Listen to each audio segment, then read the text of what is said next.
Bonjour à la présentation du Chestpack Witchwood Gear Trap Short Haul, je crois que ça se prononce comme ceci.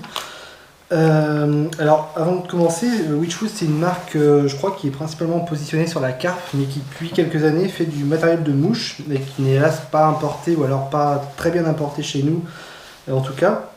Et vous ne trouverez pas ce Chestpack sur le marché français mais il est très possible de se procurer sur eBay. Alors, conception de ce chestpack, alors déjà premier feeling au niveau de la qualité, c'est relativement bien construit. C'est au niveau de ce que font nos marques françaises qui fabriquent en Chine, hein, je ne citerai pas de nom, mais on est très largement dans ces niveaux-là, pour une gamme de prix qui est moins élevée, puisqu'on est plutôt sur du 60-70 € pour ce gilet, qui est franchement pas mal. J'ai tout de suite passé présentation rapide. Alors déjà vous remarquerez que c'est une forme qui est assez peu conventionnelle sur le marché des chestpacks, vu que pour les chestpacks on a vraiment, enfin, en tout cas c'est mon impression, on a deux écoles, hein, on a les tout petits trucs avec pas de sac à dos derrière, ou alors des gros trucs et pas de sac à dos derrière, et des chestpacks avec un sac à dos derrière, mais qui sont vraiment conçus pour des journées, voire plus, complètes de pêche. Et je pense notamment au chestpack William Joseph et puis les marques qui l'ont copié comme JMC avec le Compétition, mais également Witchwood, cette marque-là, avec son modèle qui s'appelle le Gear Trap Vest, je crois. Bon, je vous mettrai une petite vignette dans la vidéo. Là, c'est une conception qui est un peu entre les deux parce qu'on est sur des volumes plus petits. On a malgré tout un sac à dos que je vous montrerai tout à l'heure. Et surtout, ce qui est intéressant, c'est que le volume est réparti en hauteur comme ça, plutôt qu'en profondeur, comme c'est le cas pour les chestpacks que j'ai cités précédemment. Moi, c'est ça qui a déclenché mon achat, parce que le fait d'avoir ce volume réparti de cette façon, c'est-à-dire plutôt plat mais haut, on voit mieux ses pieds en fait. Moi, comme je pêche régulièrement dans des torrents ou des rivières un peu vénères au niveau du courant, j'aime bien voir où je mets les pieds quand je marche, et c'est vrai que quand on a des chestpacks qui avancent trop sur le devant, ben on voit pas forcément où on met les pieds, ça peut être dangereux. Alors maintenant, je vais passer rapidement à la présentation, pardon.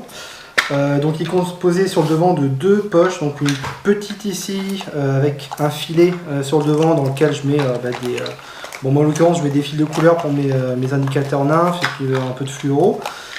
On a également cette partie de la poche où on peut mettre deux petites boîtes de mouches ou une grosse boîte, pas plus, hein, la profondeur n'est pas exceptionnelle, mais c'est très suffisant pour mettre ce qu'il faut en mouche.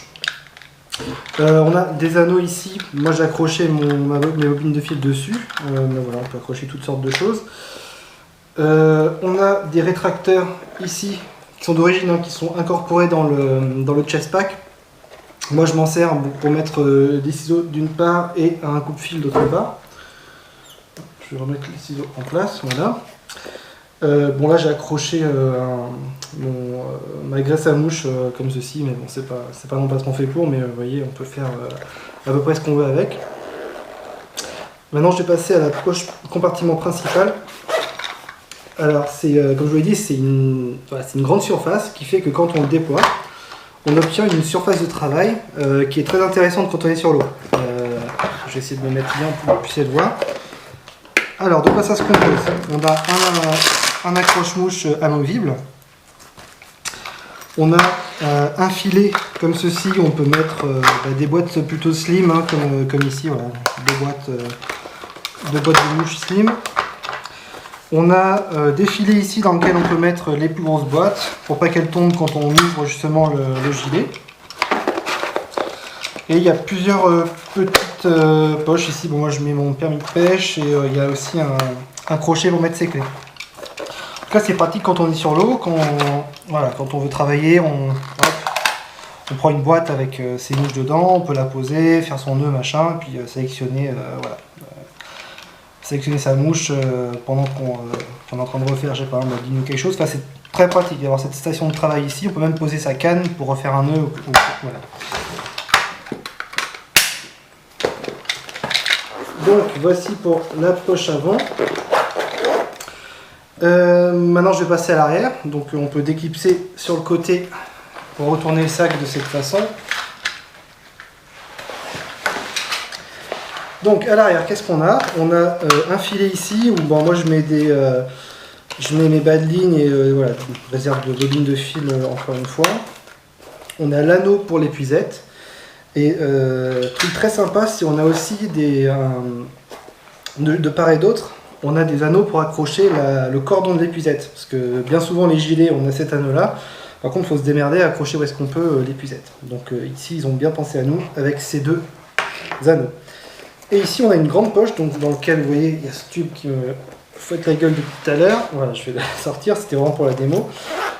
On peut mettre une poche à eau. Donc ici, moi, j'ai mis une 2 litres qui loge très largement. Et on a encore la place de mettre des choses au fond, puisqu'elle est assez large.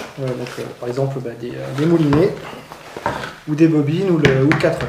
Voilà, c'est vraiment une poche qui est polyvalente, qui est assez large, dans laquelle on peut mettre le casse-croûte, le vêtement de pluie, enfin voilà, après c'est à vous de voir. Maintenant pour le confort, on va voir comment il est, donc je vais le sortir. Vous voyez que des deux côtés on est sur du mesh matelassé qui est respirant et confortable. Franchement c'est bien doublé, c'est très confortable. Par exemple quand vous avez un moulinet dans le sac avec ce truc là, vous pouvez le sentir dans le dos. Ici rien du tout, hein. C'est bien matelassé, il n'y a pas de problème. Sur l'avant, c'est pas cousu ici, donc on peut mettre des choses. Alors je sais pas quoi y mettre, je sais pas, peut-être un thermomètre ou je sais pas. À vous de voir après. Les bretelles sont bien matelassées aussi. J'ai oublié de le dire, on a des anodés sur chaque bretelle. Et voilà. Franchement, c'est un bon produit de bonne qualité et qui est pas très cher. Et, franchement, on peut le trouver sur eBay, port compris, dans les 65-70 €, ce qui vaut largement son prix, puisqu'il est quand même au même niveau, si ce n'est d'un meilleur niveau que beaucoup de produits sur notre marché français à nous. Voilà, donc c'était la review du Witchwood Gear Trap Short Haul.